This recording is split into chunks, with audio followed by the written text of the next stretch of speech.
Estás escuchando Descubriendo Ven Sígueme con África Lugo y David Rocha.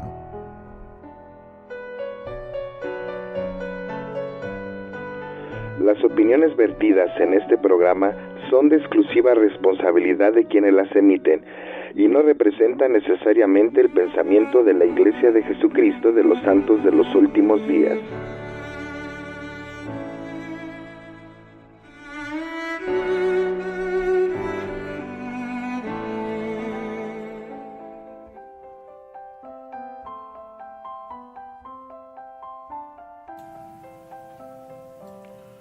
Buenos días, buenas tardes, buenas noches, según a la hora que nos escuchen.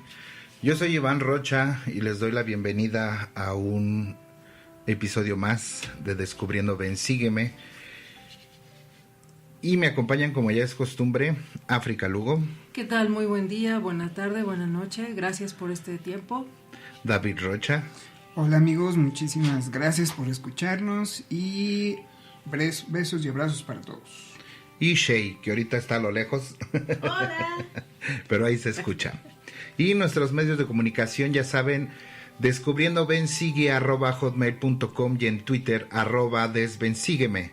También nos pueden escuchar en Apple Podcasts, iTunes, Spotify, iHeartRadio, Amazon Music y muchas plataformas más.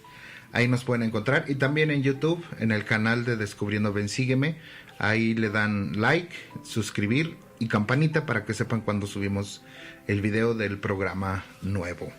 Y pues hoy tenemos un programa especial, ya que tenemos una invitada especial y Shay nos va a hablar de ella. La hermana Yalina Alba, nacida en Ciudad de México, es miembro de la Iglesia de Jesucristo de los Santos de los Últimos Días desde 1996 hasta la fecha. Esposa y madre de 3 hijos. Algunos de los llamamientos en los que ha servido la hermana son los siguientes. Ha sido presidenta de Sociedad de Socorro, presidenta de Mujeres Jóvenes, consejera de la primaria de Estaca, directora de coro de música de Estaca y su llamamiento actual es maestra. Plagia. Bueno, pues ella está con nosotros hoy acompañándonos en esta emisión y esperemos que no sea la última vez que lo haga, ¿verdad? Y que sea constante. Y pues vamos a entrar de lleno y le cedemos micrófonos a David, a África y a la hermana Yalina para que nos diga hola. Gracias por la invitación, es un gusto estar aquí con ustedes, gracias. Y sí, Yali, ¿hace cuándo nos conocemos? Tú y yo, tiene poquito, tiene como 5 años. 5 años. Más o menos. ¿Y desde Poquito entonces hemos sido amigas? Creo que fue muy pronto, ¿no? O sea como que rápido hicimos clic. Ajá. Sí, Sí, y además trabajamos Sí. juntas en la organización. Entonces Muy bien, eso por cierto, muy a gusto. Obviamente nos conocimos mucho mejor. Sí, es una muy buena amiga, de esas amigas que están contigo en buenas, en malas, que te escuchan, aunque sean las 3 de la mañana, porque lo he hecho. Bueno, no las 3, como la 1. Pero es una maravillosa persona, no porque esté aquí, pero va a depender que venga. Ah, no es cierto. No, sí, ojalá que sí continúes con nosotros. Y es tu casa. Gracias. Bueno, no es nuestra casa, pero como si lo fuera. Como si lo fuera, sí. Porque además estamos en casa de unos muy buenos amigos. Bien, entonces vamos a comenzar. En esta ocasión leímos Tercer Nefi, capítulos 12 al 16, levantaos y venid a mí. Siempre lanzamos 2 preguntas al aire, en esta ocasión solo vamos a lanzar una, esperemos que a través de las redes sociales la respondan. La pregunta es la siguiente: ¿qué podrían hacer para aceptar la invitación del Salvador a fin de estar preparadas y preparados para comparecer ante Él algún día? Esa pregunta queda para ustedes. Y tengo otra pregunta para quienes estamos aquí. Esta es la pregunta para Shay, para David, para Yali y para Iván. La pregunta es: ¿cómo podemos ser la sal de la tierra? ¿Quién la va a responder? No se peleen, ¿eh? David.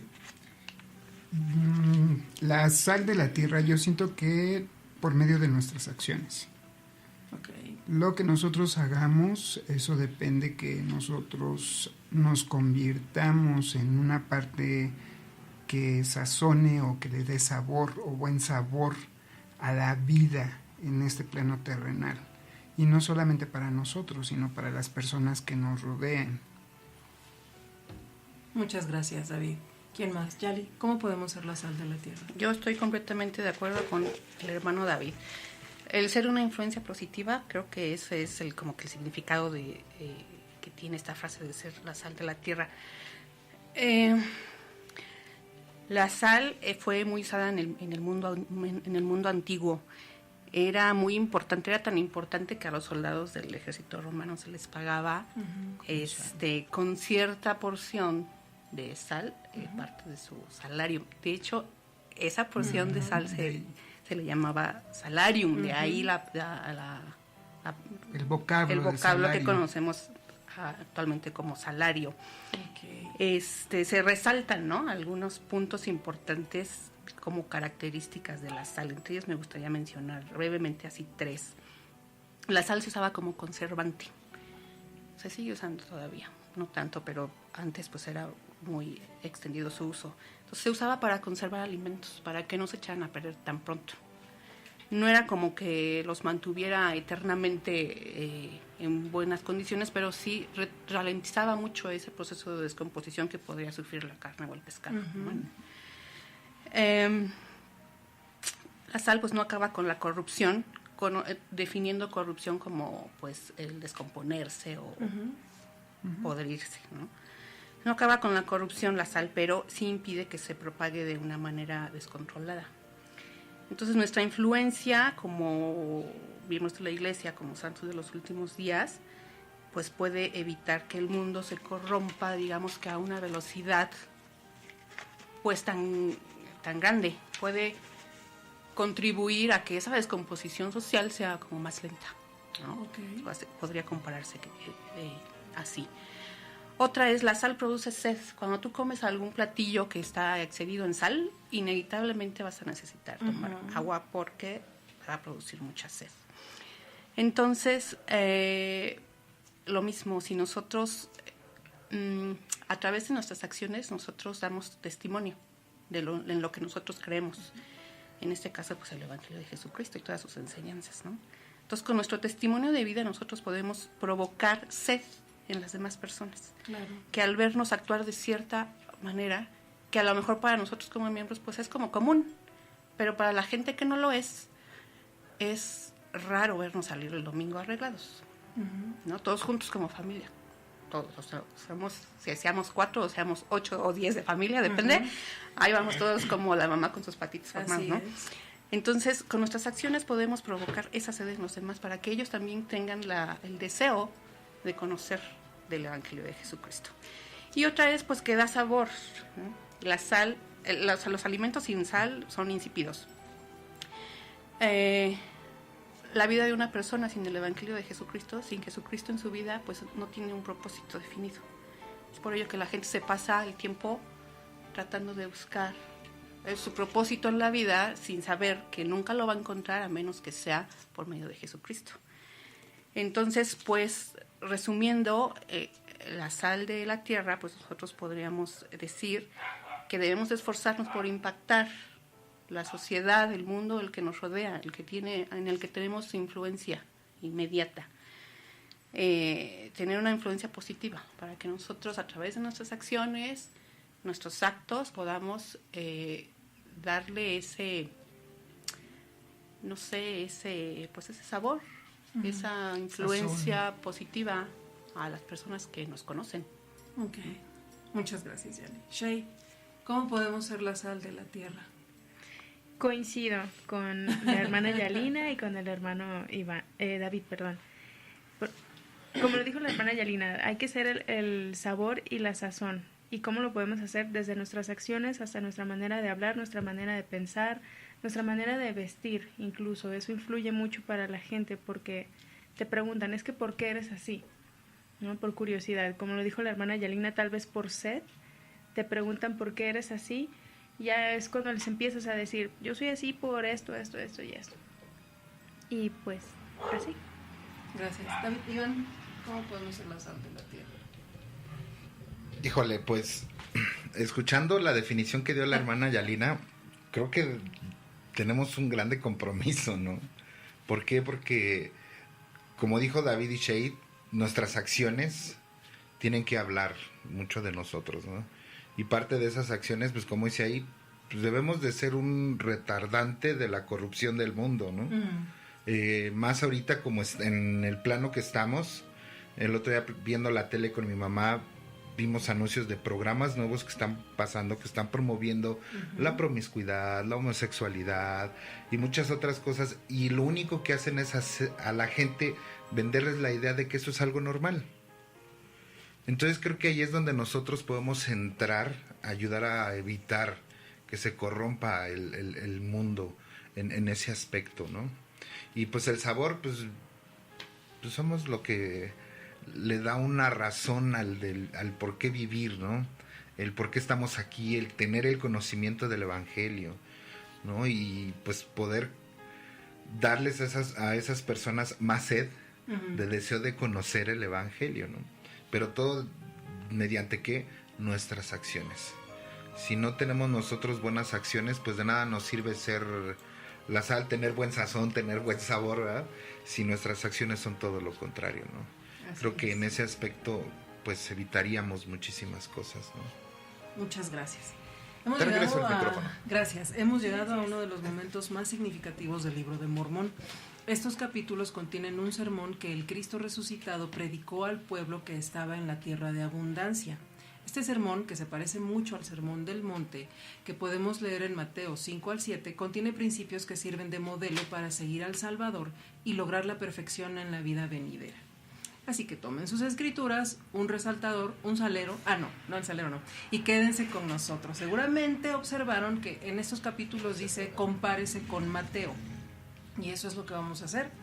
En Mateo y Tercer Nefi, las bienaventuranzas son los principios con los que el Señor comienza su sermón.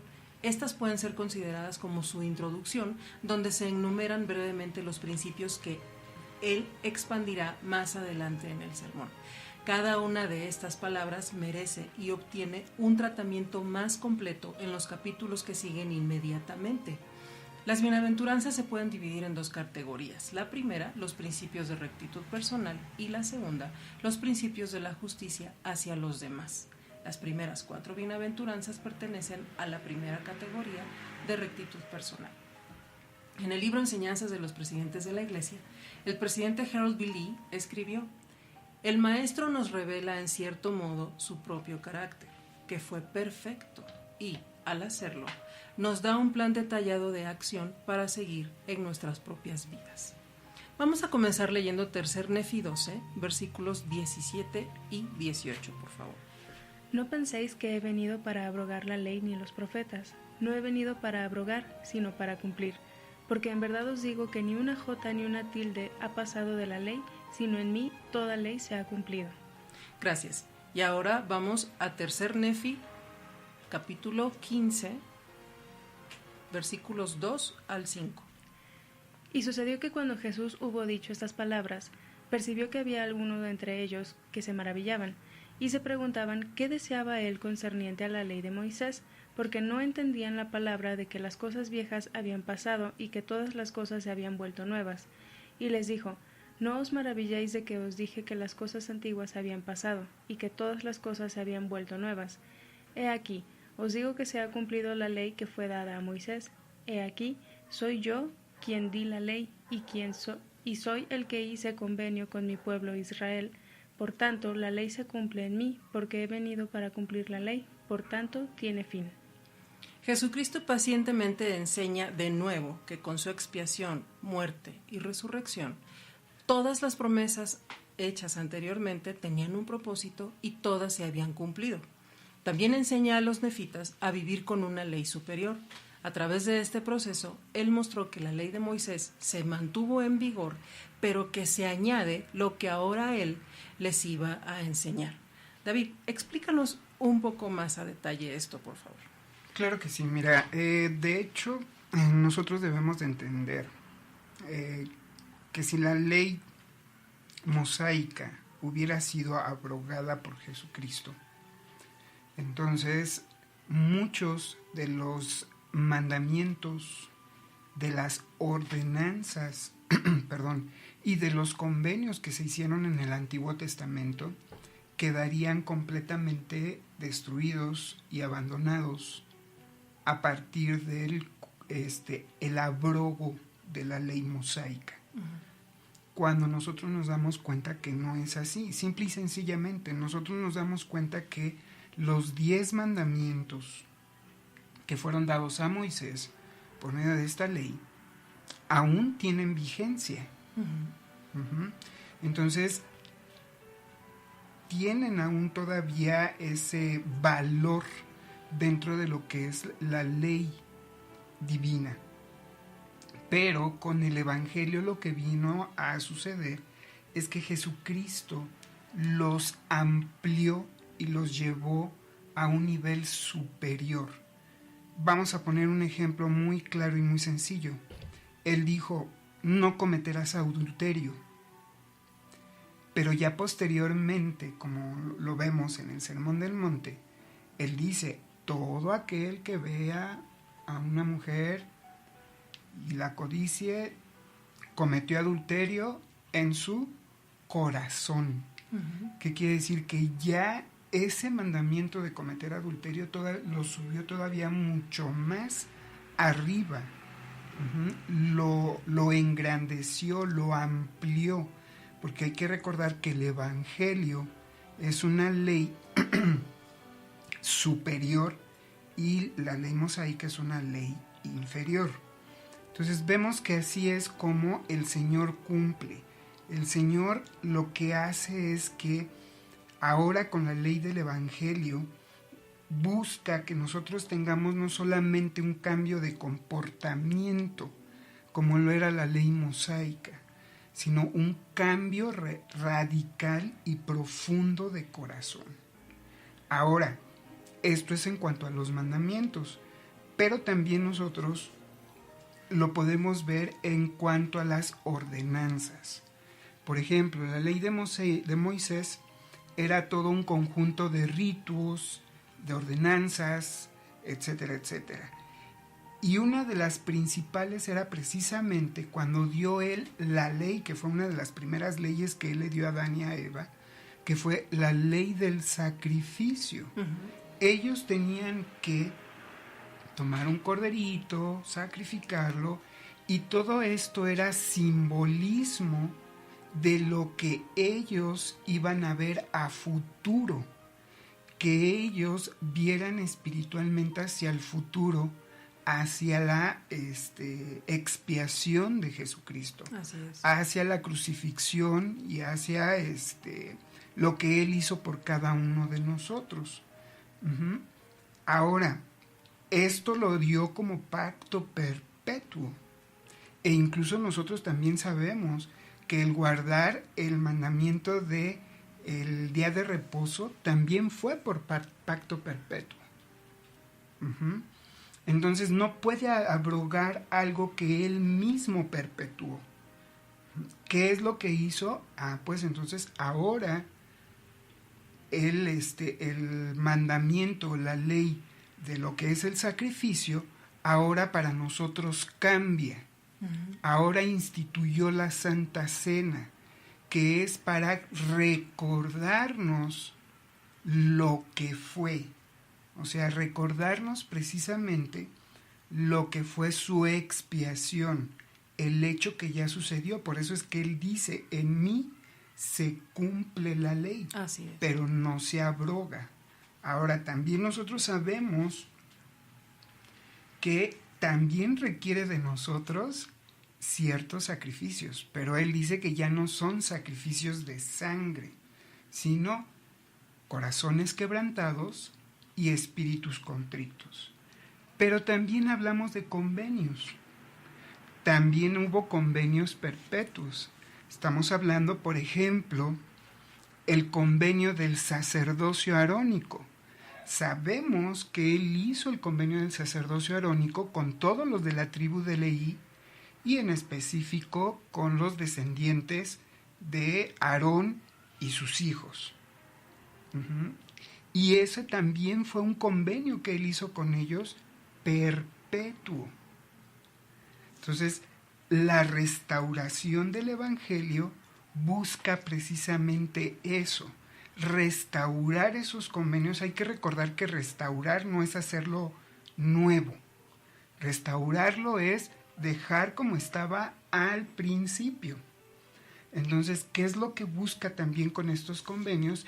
Es que si leemos muy bien las Escrituras, nos habla que habrá el momento en el que los hijos de Leví, los hijos de Aarón, irán y reclamarán su derecho en el sacerdocio arónico.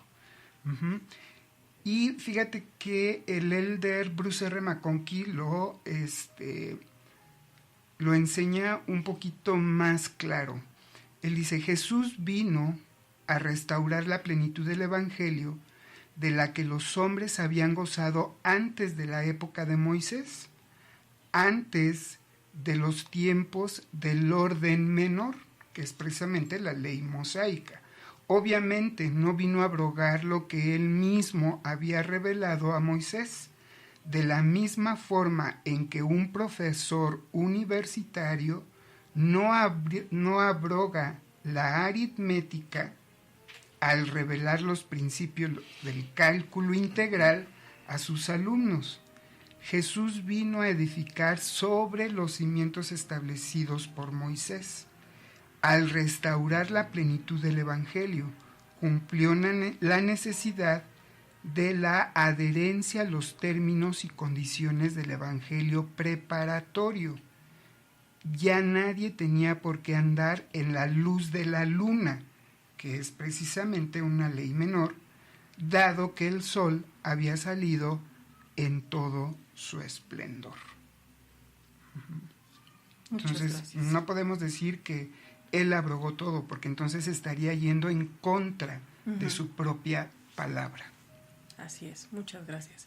Vamos a regresarnos, por favor, al versículo 1 de este capítulo 12 hasta vosotros, por favor.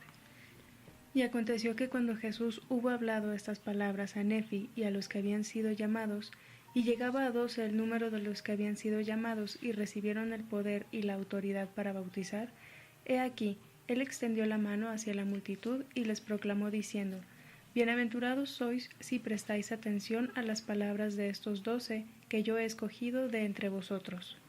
Observen que dice 2 veces la palabra 12, es decir, llamó a 12 y al pueblo le instruye que escuche a esos 12. David, ¿por qué seremos bienaventurados si escuchamos a los escogidos? ¿Cuáles son las bendiciones o las bienaventuranzas a favor de las personas que escuchan a las personas que han sido llamadas divinamente? Y estoy hablando divinamente, que fueron llamadas por revelación y por nuestro Señor Jesucristo a dirigir su iglesia. Fíjate que el Señor fue muy claro en Doctrina y Convenios 1:38, donde dice: lo que yo, el Señor, he dicho, yo lo he dicho, y no me disculpo. Aunque pasaren los cielos y la tierra, mi palabra no pasará, sino que toda será cumplida, sea por mi propia voz o por la voz de mis siervos, es lo mismo. Entonces, aquí nos está diciendo que todo consejo, amonestación, reprimenda, todo lo que salga de la voz de sus siervos es como si saliera directamente de él. 1. Y 2, nos está revelando que todo se va a cumplir. Nada se va a quedar a medias, ni nada se va a quedar pendiente. Todo se va a cumplir. En Doctrina y Convenios 21:6 nos habla precisamente de esas bendiciones. Porque si hacéis estas cosas, las puertas del infierno no prevalecerán en contra de vosotros. Esa es la primera bendición. Las puertas del infierno no van a prevalecer en contra de nosotros. Y creo que ahorita lo estamos viviendo.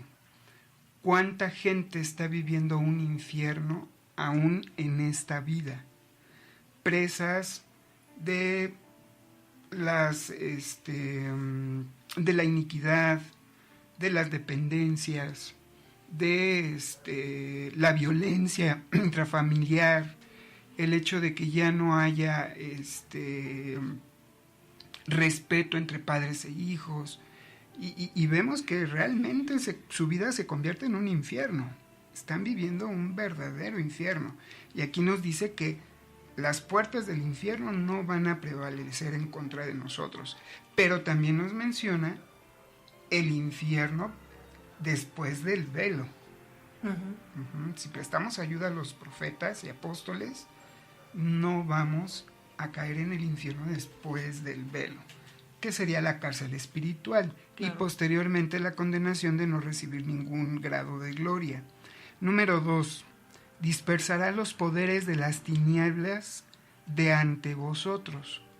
Nosotros sabemos que los poderes o estas tinieblas que se ciernen sobre nosotros son tinieblas que nos ciegan nuestra vista espiritual, no nos permiten ver las cosas como Dios quiere que las veamos, y entonces podemos ser presas para poder ser confundidos por cualquier doctrina, por cualquier corriente filosófica, ideológica, política, y eso nos lleva pues a tomar senderos que no deberíamos de tomar. Y por último, que es la que a mí más me gusta, hará sacudir los cielos para vuestro bien. ¿A qué se refiere sacudir los cielos para nuestro bien? Imagínate el Señor sacudiendo los cielos y haciendo que caigan todas las bendiciones prometidas para todos sus hijos. Claro que Él desea bendecirnos a todos nosotros, pero la única manera en que Él nos puede bendecir es siendo obedientes a su palabra. Y si nosotros damos oído a la palabra de sus siervos, entonces somos merecedores de esas bendiciones. Y aquí nos dice que las va a sacudir y van a caer como torrentes sobre nuestras cabezas, ¿no? Pero eso solamente está condicionado. ¿Y cuál es la condición? Pues obviamente escuchar el consejo de nuestros apóstoles y de nuestros profetas, ¿no? Ahí nada más para terminar, el elder Jeffrey R. Holland dijo lo siguiente: el objetivo del fundamento apostólico y profético de la Iglesia era bendecir en todo momento, pero especialmente en los momentos de adversidad o peligro, cuando quizás nos sintamos como niños confusos y desorientados, tal vez un poco temerosos, momentos en los que la mano engañosa del hombre o la malicia del diablo intenta inquietar o desviar. A causa de esos momentos que ocurren en nuestros días, la primera presidencia y el quórum de los 12 apóstoles han sido comisionados por Dios y sostenidos por ustedes como profetas, videntes y reveladores. Ese fundamento en Cristo era y siempre deberá de ser una protección. Muchas gracias. Bien, y Jesucristo prepararía a esos 12 con su autoridad y doctrina. Vamos a continuar leyendo el versículo 1 a partir de para ejercer y el versículo 2. Para ejercer su ministerio en bien de vosotros y ser vuestros siervos, y a ellos les he dado poder para que os bauticen en el agua, y después que seáis bautizados en el agua, he aquí os bautizaré con fuego y con el Espíritu Santo. Por tanto, bienaventurados sois si creéis en mí y sois bautizados, después que me habéis visto y sabéis que yo soy.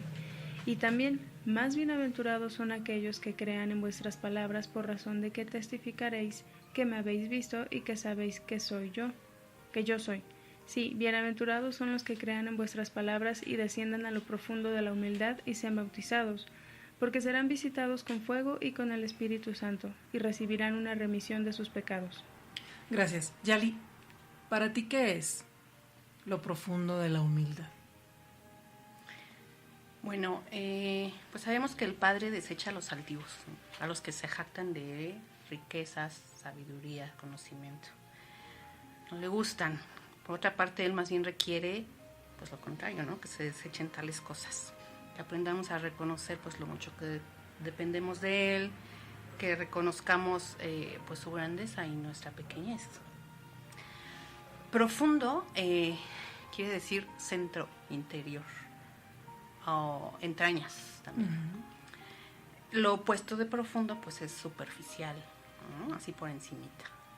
Por otra parte, humildad, pues, quiere decir, más bien, lo contrario de humildad es soberbia. Uh-huh. Entonces, pues, considerando lo anterior,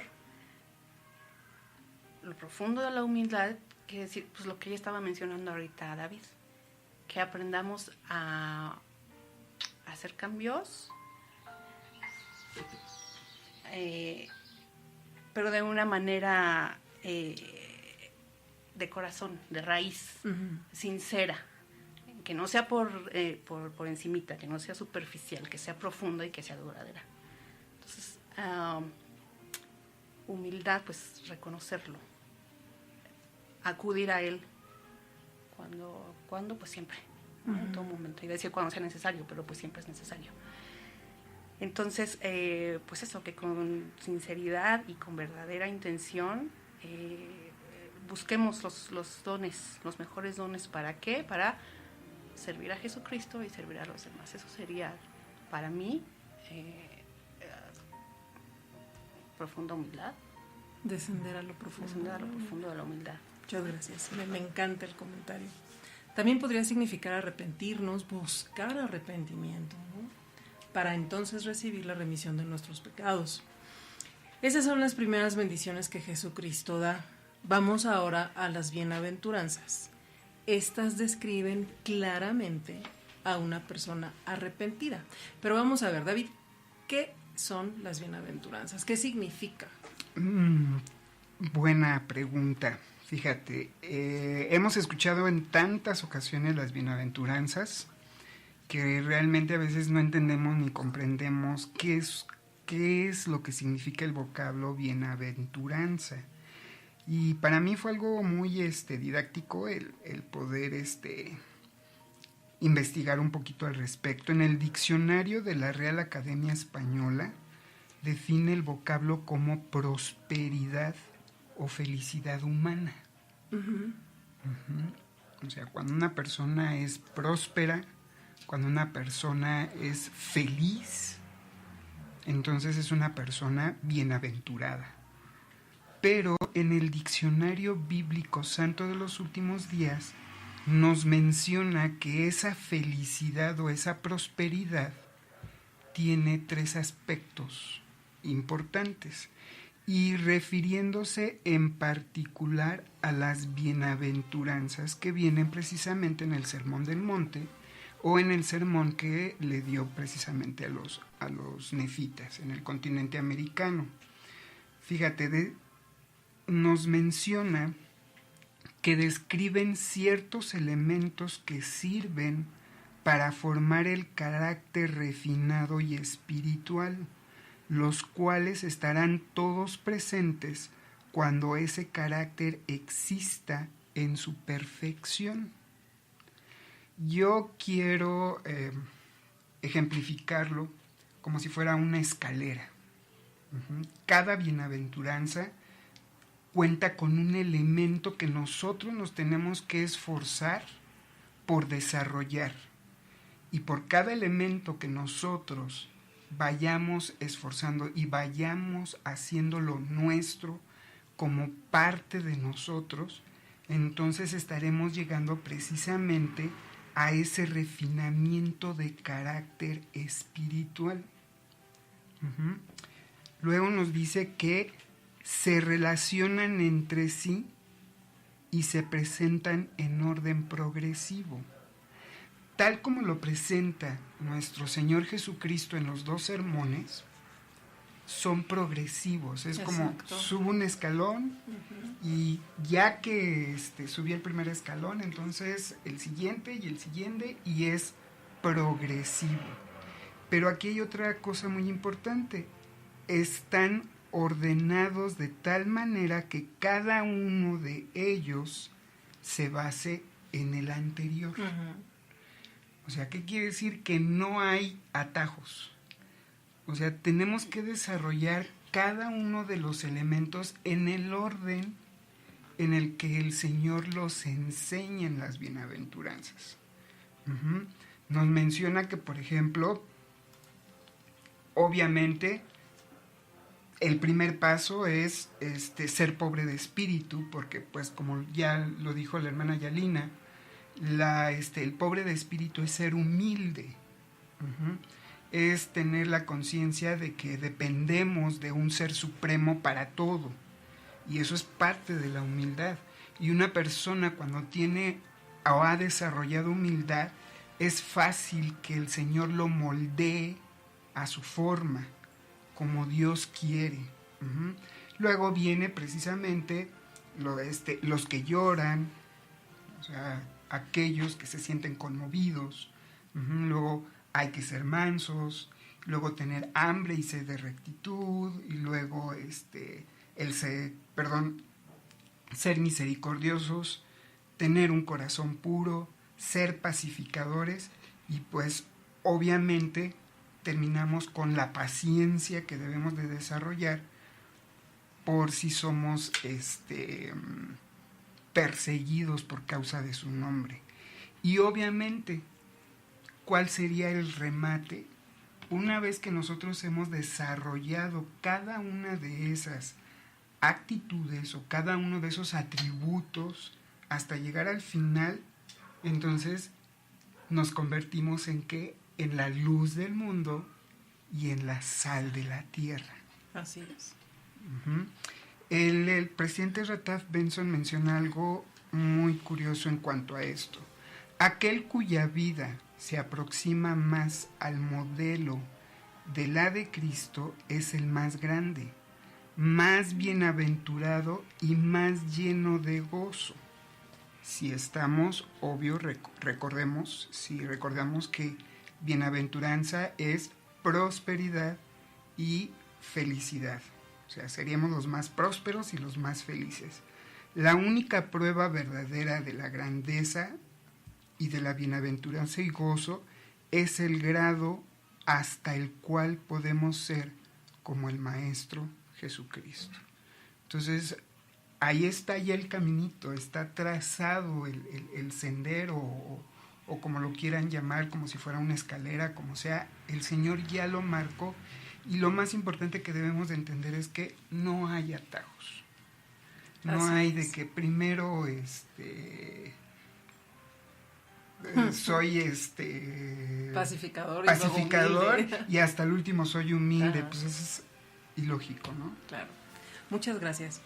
Si quieren tomar su Biblia y hacer comparaciones, nosotros no las vamos a hacer por el tiempo, pero sí vamos a mencionar con qué se está comparando. Vamos a leer Tercer Nefi 12, 3.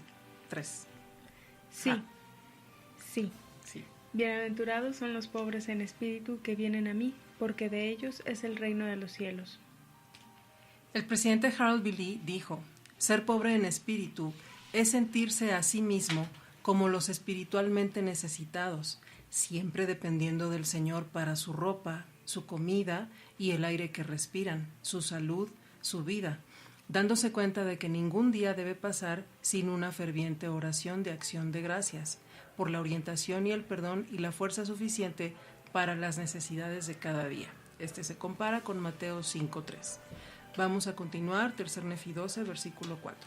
Y además, bienaventurados son todos los que lloran, porque ellos serán consolados. El presidente Harold B. Lee dijo acerca del luto por nuestros pecados: para llorar, como la lección del maestro aquí nos demuestra que la divina tristeza se debe al arrepentimiento y obtiene para el penitente el perdón de los pecados y prohíbe el retorno a los hechos de los que se lamenta. Lo comparamos con Mateo 5:4. Continuamos con el versículo 5. Y bienaventurados son los mansos, porque ellos heredarán la tierra. El presidente Harold B. Lee dijo: un hombre manso se define como alguien que no se enoja o irrita con facilidad y no es contestatario frente a las injurias o molestias. La mansedumbre no es sinónimo de debilidad. El hombre manso es el fuerte, el poderoso, el hombre con completo dominio de sí mismo. Él es el único que tiene valor de sus convicciones morales a pesar de la presión de la pandilla o el club y otras cosas que hoy pueden ejercer cierta presión en una persona. Lo comparamos con Mateo 5:5. Continuamos con el versículo 7. Y bienaventurados son los misericordiosos, porque ellos alcanzarán misericordia. El presidente Harold B. Lee dijo: nuestra salvación descansa en la misericordia que mostramos hacia los demás. Las palabras duras y crueles o actos de insensible crueldad hacia el hombre o la bestia, aunque sean en represalia aparente, descalifican al autor en sus reclamos por la misericordia cuando tienen necesidad de la misericordia en el día del juicio ante tribunales terrenales o celestiales. Lo comparamos con Mateo 5:7. Vamos al versículo 8 de Tercer Nefi 12, por favor. Y bienaventurados son todos los de corazón puro, porque ellos verán a Dios. El presidente Spencer W. Kimball dijo: el hombre es el maestro del pensamiento, el formador del carácter y el constructor y artífice de la condición, el medio ambiente y su destino. Esta relación del carácter con el pensamiento tiene tanta importancia que no se puede dar el énfasis que merece. ¿Cómo podría una persona convertirse en lo que no está pensando? Tampoco cualquier pensamiento, por más persistente que fuese, es demasiado pequeño para tener efecto. La divinidad que da forma a nuestros fines está realmente en nosotros mismos. Se trata del verdadero ser de uno mismo. Lo comparamos con Mateo 5:8. Vamos por favor a Tercer Nefi 12, versículo 9. Y bienaventurados son todos los pacificadores, porque ellos serán llamados hijos de Dios. El presidente David O. McKay dijo: no hay paz, a pesar de que se la obtenga temporalmente, que sea permanente, a menos que se la construya sobre las sólidas bases de los principios eternos. El primero de ellos es cuando sinceramente aceptamos a Dios como nuestro Padre y hacemos de Él el centro de nuestro ser. De igual importancia es la aceptación del Hijo de Dios como el Salvador de la humanidad. Los hombres pueden anhelar la paz, gritar por la paz y trabajar por la paz, pero no habrá paz hasta que no sigan el camino señalado por el Cristo viviente. Lo comparamos con Mateo 5:9. Los versículos 10 al 12 nos enseña que el Señor advierte que los verdaderos discípulos serán insultados, perseguidos y tendrán toda clase de males. Dijo de ellos como ha ocurrido a los profetas en todos los tiempos. Continuamos leyendo el versículo 13 de Tercer Nefi 12, por favor. De cierto os digo que os doy a vosotros ser la sal de la tierra. Pero si la sal pierde su sabor, ¿con qué será salada la tierra? De allí en adelante la sal no servirá para nada, sino para ser echada fuera y hollada por los hombres. Algo nuevo en el libro de Mormón es que Jesucristo dice: os doy a vosotros ser la sal de la tierra. Entendemos que ser la sal, como ya se mencionó al inicio y Yalina fue muy explícita, entendemos que ser la sal es ser discípulos que cumplen los convenios. El elder Charles E. Assay dijo: un químico de renombre mundial, y esto es como para complementar un poquito lo que dijiste, Yali, porque de verdad fue muy interesante y también está muy interesante. Él dijo así: un químico de renombre mundial me dijo que la sal no pierde su sabor con la edad. El sabor se pierde por la mezcla y contaminación. Del mismo modo, el poder del sacerdocio no se disipa con la edad, sino que también se pierde a través de la mezcla y contaminación. Y por ejemplo cita: cuando un joven o anciano mezcla sus pensamientos con la literatura pornográfica, sufre una pérdida de sabor.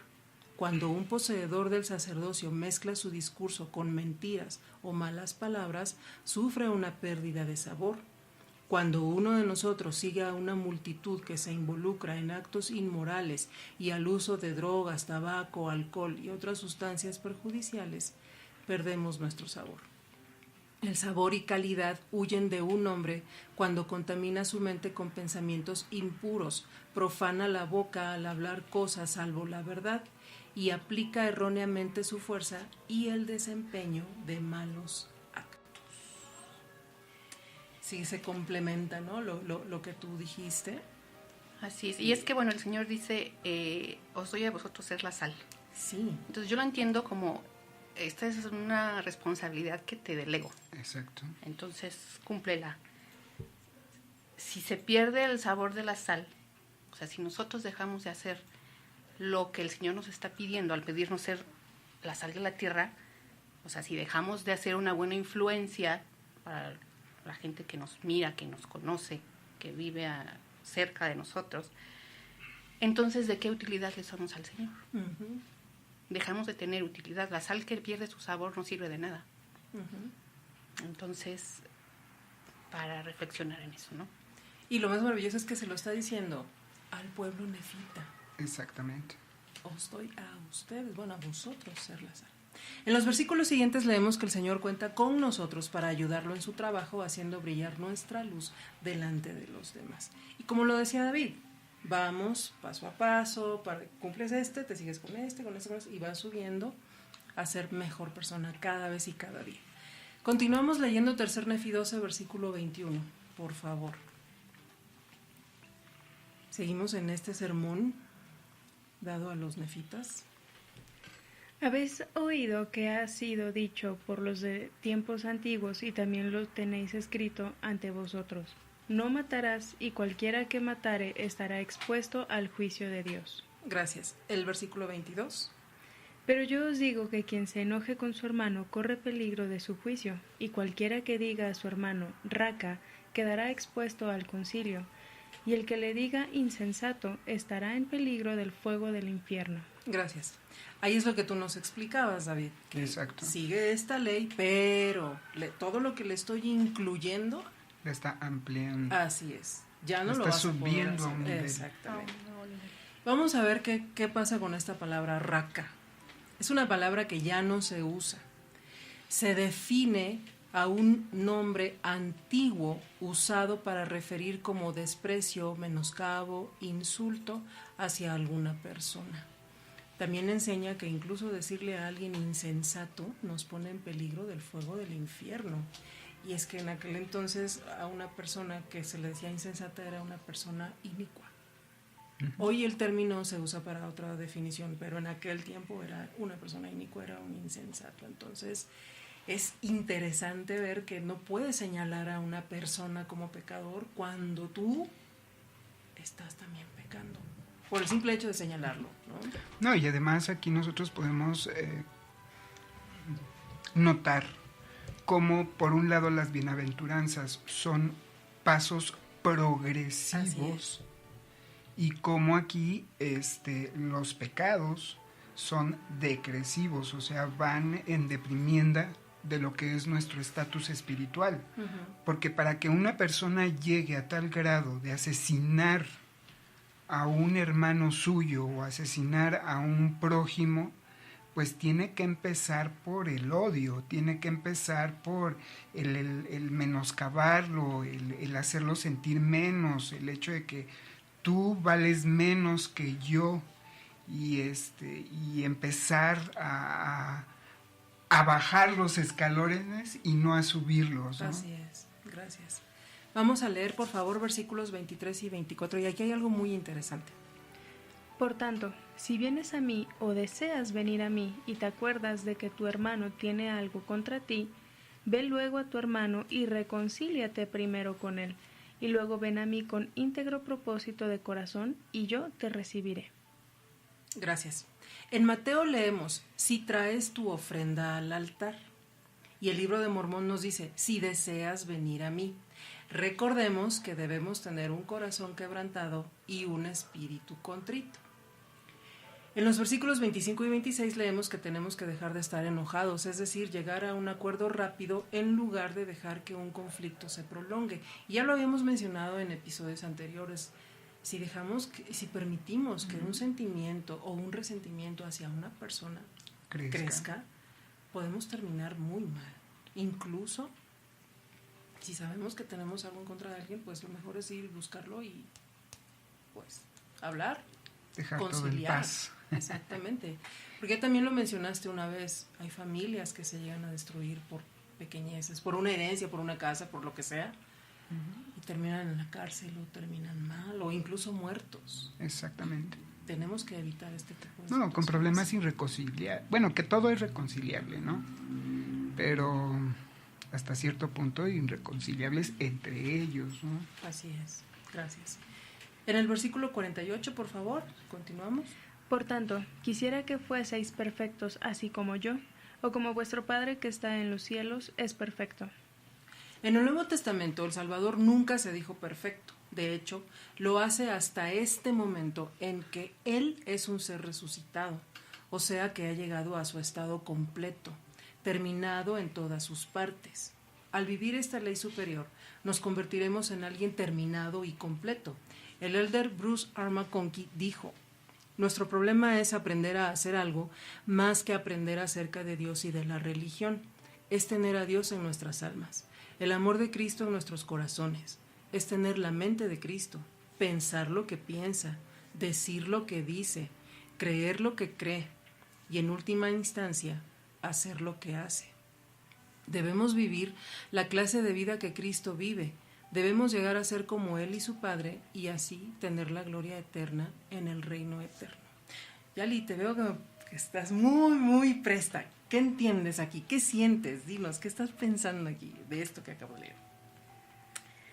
Vaya, tenía un poco la mente en otra, pensando en un comentario. Pero dime, retómame por favor nada más las últimas. Tener la mente de Cristo, pensar lo que piensa, decir lo que dice, creer. Vaya, pues menuda tarea nos dejó, ¿no? Que fuésemos perfectos así como Él, que pensemos lo que Él piensa, que actuemos como Él actúa, que reaccionemos como Él reacciona, pues es una tarea de toda la vida. Definitivamente no es algo que pudiera sonar abrumador, que nos haya dicho, sean perfectos como yo lo soy. Pero creo que si lo entendemos de la manera correcta, podemos liberar un poco de presión y entender lo que es una tarea de toda la vida, de un precepto tras precepto, día a día, de acción tras acción. Nos vamos a tropezar incontables veces, hasta el último momento de nuestra vida vamos a ser imperfectos, vamos a estar tropezando. Sin embargo, en cada intento vamos a avanzar y vamos a avanzar un poco, tal vez es como la gotita que llena la lámpara, ¿no? Una a una. Con cada intento, pues seguramente que estaremos en un mejor lugar del que estábamos antes de hacer ese intento. Entonces, pues que no lo entendamos como una tarea abrumadora e imposible de alcanzar, sino que sea, pues hasta cierto grado puede ser un proceso placentero, porque nos vamos dando cuenta de que nos vamos fortaleciendo, de que nuestras capacidades van siendo mayores, de que sabemos o podemos más de lo que podíamos antes. Entonces, pues el Señor es inmensamente sabio. Él sabía que esa era la mejor manera de que nosotros pudiéramos ir progresando, ¿no? Día tras día tras día. Por eso el regalo de la vida es maravilloso y hay que agradecerlo cada día, porque cada día es una nueva oportunidad de avanzar. Muchas gracias. De corregir lo que hicimos mal anteriormente. Así es. Y de avanzar, ¿no? Así es. Así es. Gracias. Mateo 6:33 y tercer Nefi 13, a partir del versículo 25 al 34, Jesucristo nos enseña que debemos poner primero a Dios en todas las cosas. El presidente Ezra Taft Benson en la Conferencia General de abril de 1988 dijo: cuando damos a Dios el lugar de preferencia, todos los demás aspectos de nuestra vida pasan a tener la posición que les corresponde o, de lo contrario, dejan de tener valor. Nuestro amor por el Señor dirigirá nuestros afectos, la forma en que empleemos nuestro tiempo, los intereses que tengamos y el orden de prioridad que demos a las cosas. Estos versículos se relacionan con los versículos 7 al 11 del capítulo 14. Vamos a continuar con el capítulo 15 y quisiera comenzar con unas palabras que el presidente Nelson dijo en el Devocional Mundial de la Juventud de 2018 y fueron así: mis queridos jóvenes hermanos y hermanas, ciertamente estos son los últimos días y el Señor está acelerando su obra para recoger a Israel. Ese recogimiento es lo más importante que se está llevando a cabo hoy en la tierra. Nada se le compara en magnitud, nada se le compara en importancia, nada se le compara en majestad. Y si eligen hacerlo, si lo desean, pueden formar gran parte de él. Pueden formar parte de algo grandioso, algo espectacular, algo majestuoso. Vamos a ver cómo este mensaje del presidente Nelson, hablando del recogimiento de Israel, concuerda en los siguientes capítulos. Tercer Nefi 15, versículo 17. Que tengo otras ovejas que no son de este redil, aquellas también debo yo traer, y oirán mi voz, y habrá un rebaño y un pastor. Esto lo dijo Jesucristo en el Nuevo Testamento. Vamos ahora a los versículos 21 y 22. Y de cierto os digo que vosotros sois aquellos de quienes dije, tengo otras ovejas que no son de este redil, aquellas también debo yo traer, y oirán mi voz, y habrá un rebaño y un pastor. Y no me comprendieron, porque pensaron que eran los gentiles, porque no entendieron que, por medio de su predicación, los gentiles se convertirían. En las Escrituras, el vocablo gentiles tiene varios significados. A veces se usa para designar a gentes que no son del linaje israelita, y otras veces para referirse a los que no son del linaje judío. También se usa para indicar a las naciones que no tienen el Evangelio, aunque en ellas haya algunos que sean de sangre israelita. El empleo del término en este último caso es particularmente característico de la forma en que se usa en el Libro de Mormón. David, tú tienes un poco más de información con unos discursos acerca de los gentiles. ¿Nos puedes apoyar con eso, por favor? Sí, mira, primeramente tenemos que situarnos en la cuestión histórica. Tú misma lo mencionabas, que hay 3 tipos de personas a las que se les llama gentiles. Aquellos que no pertenecen a ninguna de las tribus de Israel, aquellos que no son judíos, y por último, todas las naciones que no tienen el Evangelio de Jesucristo, aunque haya personas que sean descendientes consanguíneas de las tribus de Israel. Y hay que ponernos en el contexto de Leí. Hay que recordar que para la época en la que Leí estaba viviendo, el reino de Israel se había dividido en 2 reinos. El reino del norte, que comprendía 10 tribus, o la mayoría de las tribus, y el reino del sur, que era precisamente la tribu de Judá y la tribu de Benjamín, y algunas familias de las otras tribus, pero que estaban viviendo en el reino de Judá. Y no habían pasado 100 años y fracción cuando el reino del norte, por el imperio asirio, había sido destruido. Muchas de estas tribus, al ver que venía el imperio asirio, huyeron a diferentes partes del mundo. Unas huyeron hasta Europa y se fueron hasta los extremos. Estamos hablando hasta la península ibérica, que se les conoce como Sefarad, a Inglaterra, Italia, y del otro lado, de hecho, las escrituras hablan que huyeron a las tierras del norte y se perdieron. Jamás hubo un registro, ni se contó más qué fue lo que pasó con esas tribus. Y las únicas tribus que quedaron fue la tribu de Judá y algunas familias de las 10 tribus que se quedaron ahí, que se refugiaron ahí. Entre ellos Leí, que sabemos que es de la tribu de José. E Ismael, que también era de la tribu de José. Entonces, para la época de Leí, los únicos que eran considerados el pueblo de Israel, pues eran los judíos y obviamente estas familias. Cuando Leí sale de Jerusalén y viene a América, ellos en el Libro de Mormón mencionan, o para ellos, para el resto de su descendencia, los únicos judíos o los únicos herederos o miembros del reino de Israel eran los judíos que vivían en Jerusalén y ellos que habían salido de Jerusalén y que ahora estaban viviendo en América. Ahora, aquí hay que recordar que menciona precisamente que los gentiles no recibirían el Evangelio por boca de Jesucristo. Dice que solamente serían los judíos o el pueblo de Israel. Entonces aquí nosotros nos podemos dar cuenta precisamente, y más adelante nos podemos percatar si leemos un poquito más de historia. José Smith es la prueba. Su árbol genealógico se divide en dos. Una parte de su árbol genealógico es de la tribu de Judá y otra parte de su árbol genealógico es de Efraín, pero se le consideraba gentil. ¿Por qué? Porque estaba contemplado en una nación que no tenía el Evangelio de Jesucristo. Y precisamente el Elder McConkie nos habla en cuanto a esto. Hasta aquí hemos considerado judíos tanto a los ciudadanos del reino de Judá como a sus descendientes directos, sin tener en cuenta qué tribu pertenecen.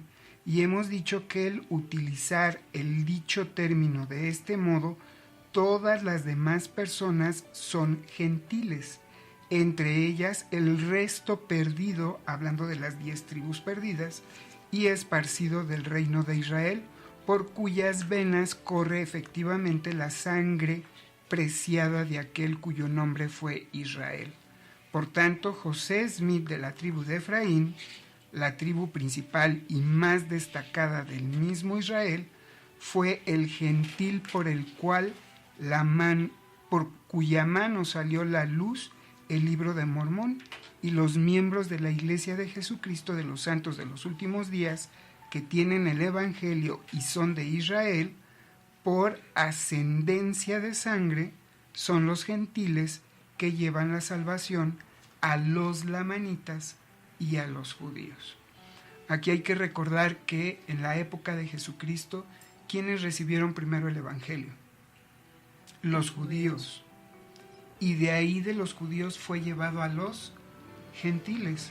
Pero el Señor dijo, los primeros serán los últimos y los últimos serán los primeros. Y ahora en esta dispensación, que es la dispensación de los cumplimiento de los tiempos, primero los que están recibiendo el Evangelio fueron los gentiles, y ahora ellos los van a llevar ¿a quién?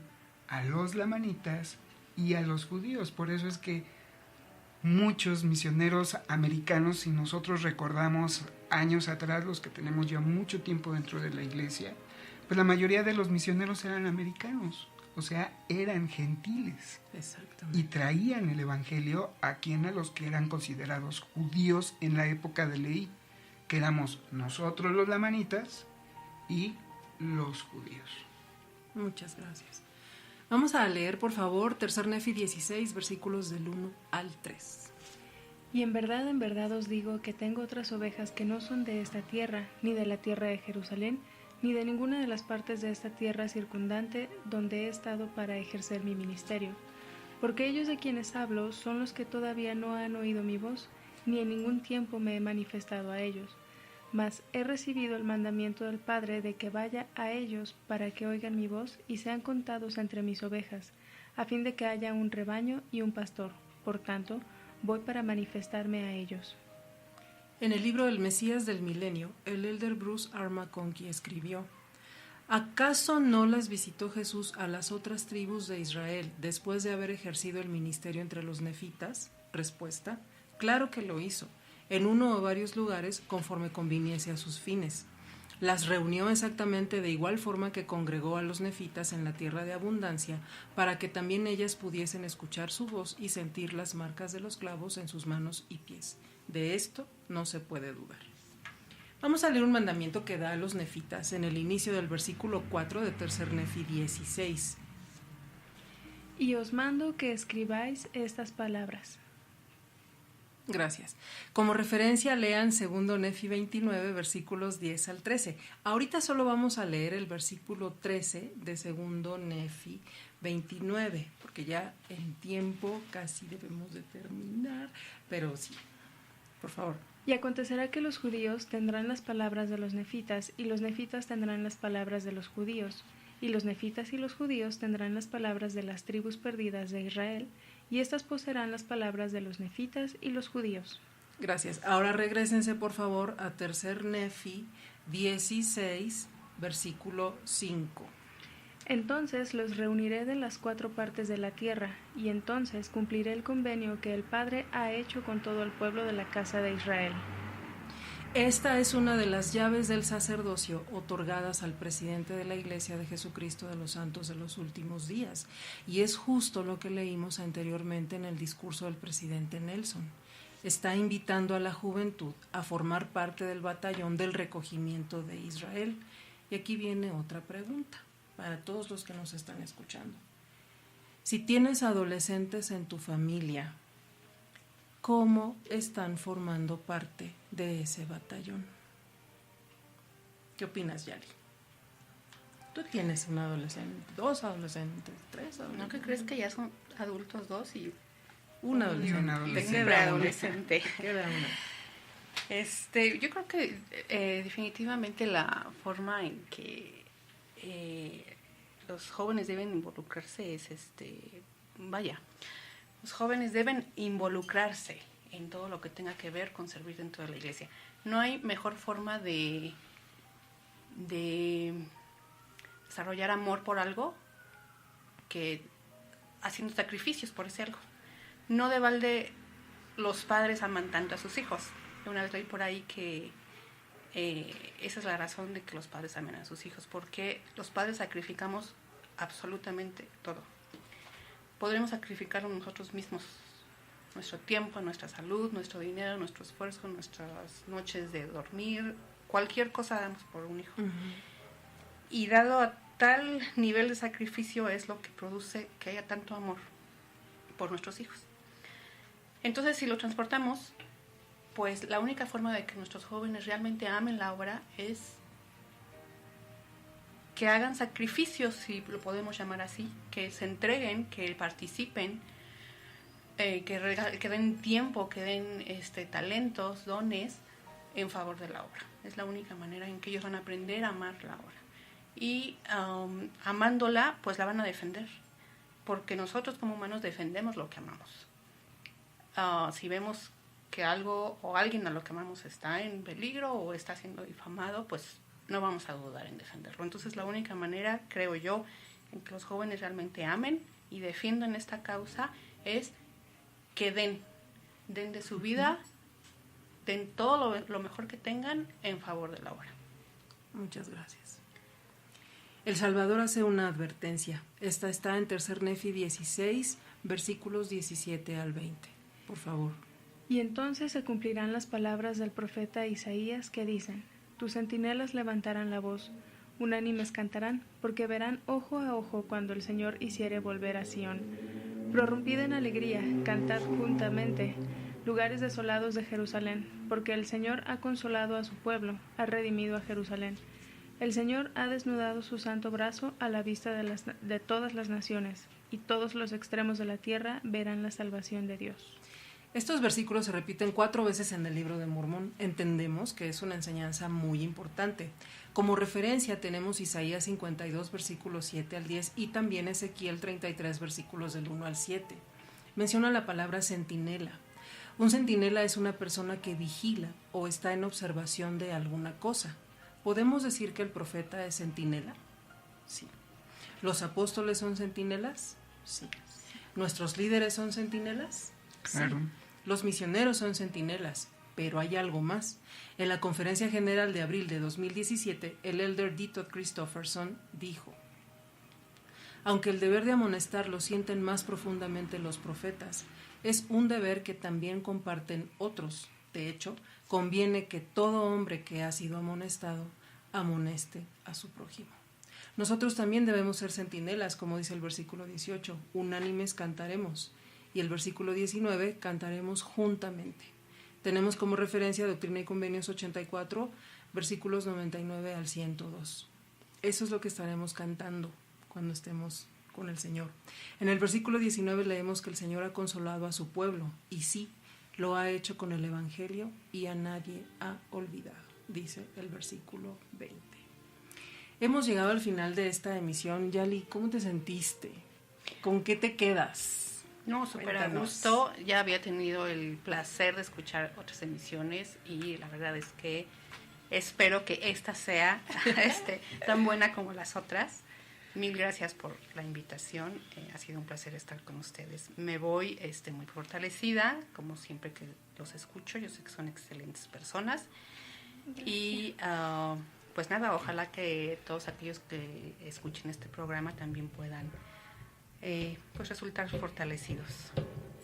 Gracias, nada, muchas gracias. Esperemos que no sea la única vez, sino que sea la primera de muchas tantas. Sí, claro. Yo espero la invitación. Claro que sí. Muchas gracias, hermanos, hermanas, amigos, amigas, donde quiera que están escuchándonos. Meditemos en estas enseñanzas. Busquemos el reino de los cielos y subamos esa escalera hacia la perfección. No sé, lo visualicé como de esas situaciones en las que hay un círculo y tienes que empujarlo con tanta fuerza y se abre y es la luz, ¿no? Así lo visualicé cuando dijiste de la escalera. Iván, muchas gracias. Pues al contrario, muchas gracias a ustedes, gracias a la gente que nos escucha constantemente y que siempre está al pendiente de nuestras redes y de cada episodio que subimos. Pues muchas gracias, hermana Yalina, por su participación y pues... Un placer. Ya lo dijo África, esta es su casa, su estación. Cuando guste, pues aquí estamos para servirle. Y pues nos despedimos, no queda más que añadir cuídense, y creo que el próximo fin de semana es de conferencia, así es que estén al pendiente porque se va a transmitir por internet, por lo menos aquí en México, en algunos canales de televisión abierta y en algunas estaciones de radio se va a estar transmitiendo la conferencia. Hay algo muy interesante, cómo el Señor sigue preparando a su pueblo, ¿no? Antes era nada más para los miembros de la iglesia, y este comentario lo dijo ayer una hermana en nuestro análisis, y ahora es para todo el mundo, o sea, se va a transmitir en cualquier medio, por cualquier medio, radio, televisión, internet, para cualquier persona. Exacto. Eso es maravilloso. No solamente nosotros, sino aquellos que no son miembros de la iglesia van a poder. Bueno, la conferencia siempre ha sido para todo el mundo. Lo que pasa es que pues no había los medios. Exactamente. Por los cuales pudiera llegar. No, y la razón para pasarla vía televisión abierta, ¿no? Sí. Hoy que todos estamos en casa, pues es una buena razón para ponerla. Sí. Al menos en Estados Unidos sí, la pasaban en televisión abierta, pero aquí no. Y pues estén al pendiente con cada una de las áreas de sus países para ver cómo se va a ver la conferencia, si también la van a transmitir en radio o si también la van a transmitir en televisión. Nosotros veremos si la transmitimos vía Spreaker, pero pues eso ya será punto y aparte. Pues muchas gracias y nos... sí, Shay. Gracias por escucharnos, por hacernos su programa favorito. Denle mucho like, síganos siempre y nada más. Hasta luego. David. Hermanos, hasta luego. Que este domingo realmente sea un banquete espiritual para todos. Que podamos tener nuestra mente, nuestros ojos y oídos espirituales bien abiertos para poder captar los mensajes de nuestros líderes y que realmente podamos sentir que sus consejos nos hacen planito el camino para llegar precisamente a ser bienaventurados. Hermana Yalina.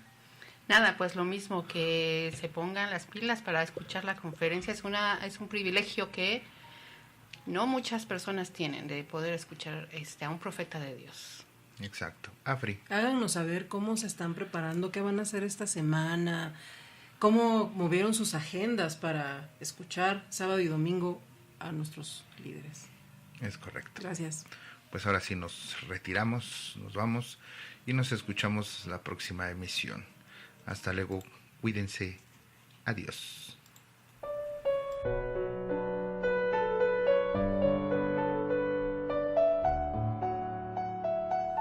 La verdad es la lógica del universo. es el raciocinio del destino, es la inteligencia de Dios y nada que el hombre pueda inventar o descubrir puede reemplazarla. Frank Crane.